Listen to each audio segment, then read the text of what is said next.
So let's talk about inequality and how different people think about inequality and where they think it comes from, and of course how it relates back to education. So I think the standard model of inequality is the queue. And the queue, the basic idea would be that people go through a line and are scanned and sorted based on human capital, social capital, cultural capital, race, gender, ethnicity, right? That uh, you go and you apply for a job and they just look at the CV and they can see all these things in the CV, or you come and you do an interview and they can just pick up all these things very quickly.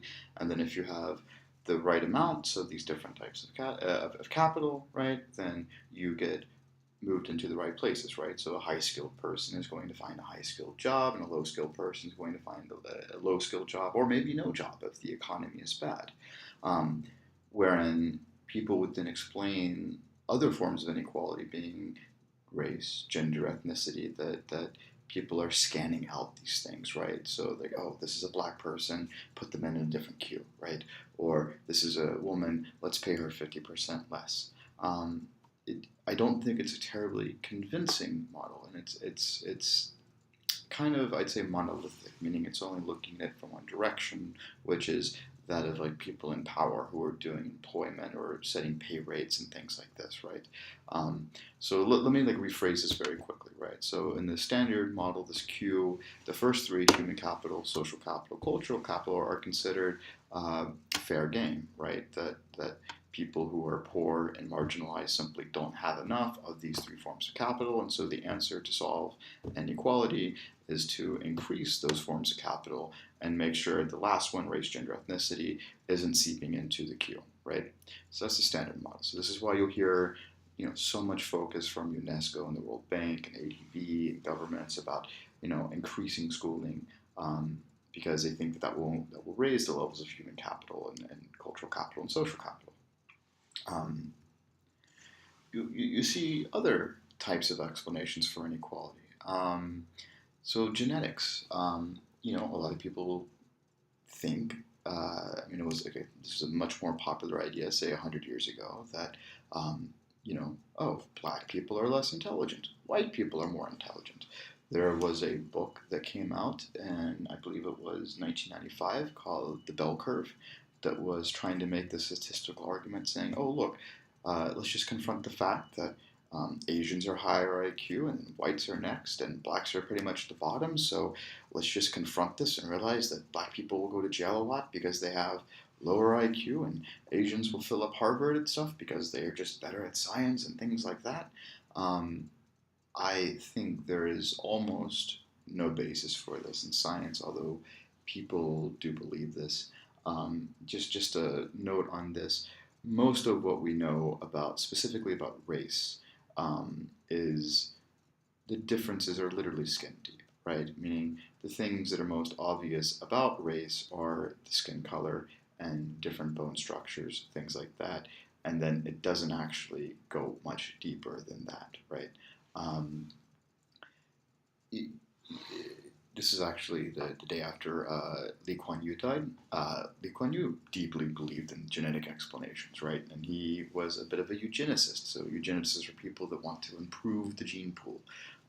He had a program starting, I think, in the 1980s of trying to get people with graduate degrees to have more and more children because he thought that would make a smarter society. Actually, he was more worried about the other end, that dumber people were having more children, and that so Singapore would become dumb if the government didn't take an active intervention. There's discrimination, which I just pointed out, right, in the standard Q model. Uh, you can just say, oh, it's capitalist exploitation, right? That this is just the nature of our system, and that people at the top are going to be pushing down on people at the bottom. That's what it is. What I'm going to be talking about is relational categorical exclusion. So this is Charles Tilley's relational forms of inequality. So here's a few basic terms. I'm going to go over them more. Bounded categorical pairs, exploitation, emulation, adaptation, opportunity hoarding. Um, Tilley and his school of thought comes from what can be called relational sociology. So he's saying, let's look at the transactions. Let's look at how people actually operate together and the decisions they make and the strategies they use. So what Tilley's model does is it generally dismisses human capital, genetic, and other essentialist explanations, right? It's saying there's not a huge degree of inequality in schools or anywhere else based on those factors, right? That sure, schools give some human capital, but that's not what's going on. I find him useful because he kind of tells us where he is. Our Foucault, our Bourdieu, our Marx. These are big social thinkers in the field, right? So Foucault is discourse analysis. Bourdieu, he formulated the theories of cultural capital. Marx, of course, conflict theory and class formation. It offers, for me, two windows for structure, two windows for agency.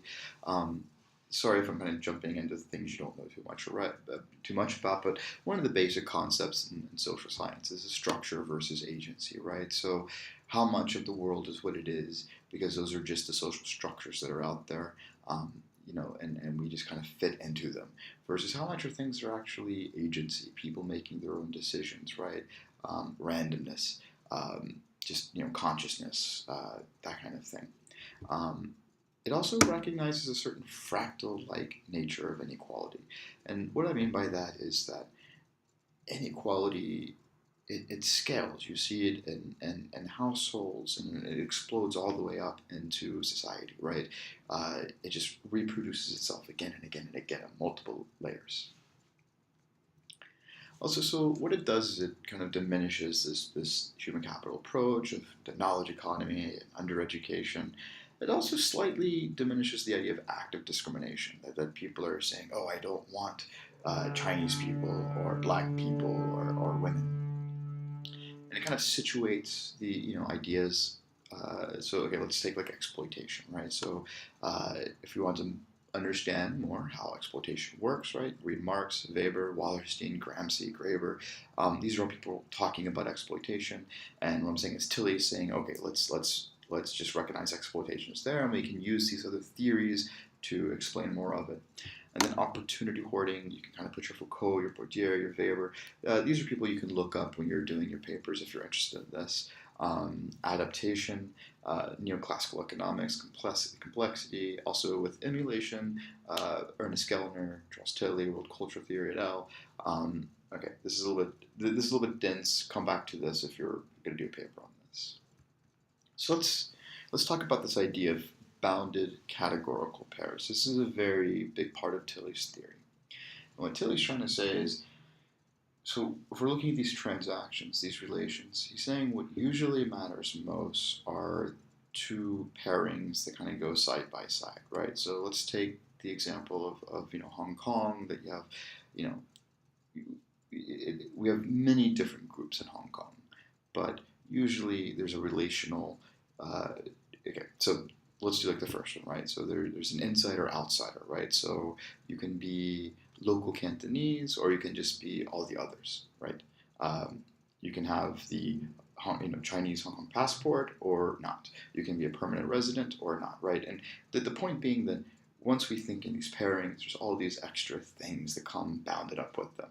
Let's kind of go through the PowerPoint list, right? So there's a lot of different races, but rather than trying to think of how blackness interacts with everything else, we should think about it, one-on-one with each different race, right? So black versus white relations in America, like that's an important thing. But we should also look at, say, black and Korean relations. Those are different things.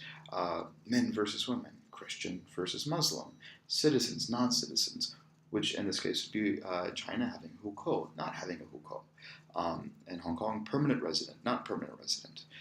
Foreign, local, urban, rural, graduate, dropout, right? So we see these exterior pairs, right? They're very prevalent all over society. What Tilley is trying to say is that inequality becomes very durable when they start matching up with interior boundaries, categorical pairings. So manager, employee, a salaried worker, a wage worker, a tenured professor, tenure track professor, permanent staff, temporary staff, credentialed, non-credentialed, qualified, unqualified, right? Experienced, inexperienced, skilled, unskilled. So let's say that it just so happens to be that a lot of Indians in Hong Kong who are teachers happen to not have PhDs. He's saying that's where inequality gets really durable and sticky in society, right? So we can say like, oh, look, these Indian women are unqualified, underqualified, right? We're going to go more into how the mechanisms work in a second, right? So inequality becomes durable and reinforced when these interior categories overlap with exterior categories. So some examples I'm going to be using here is exterior categorical boundaries. A migrant, rural, this is for China, a migrant, rural, non-local, uneducated. And then you bring in the interior categorical boundaries. Wage labor, temporary, mingong, unskilled, right?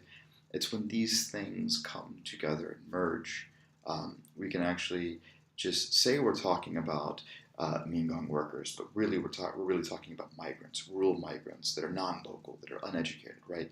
That these words become almost placeholder words, and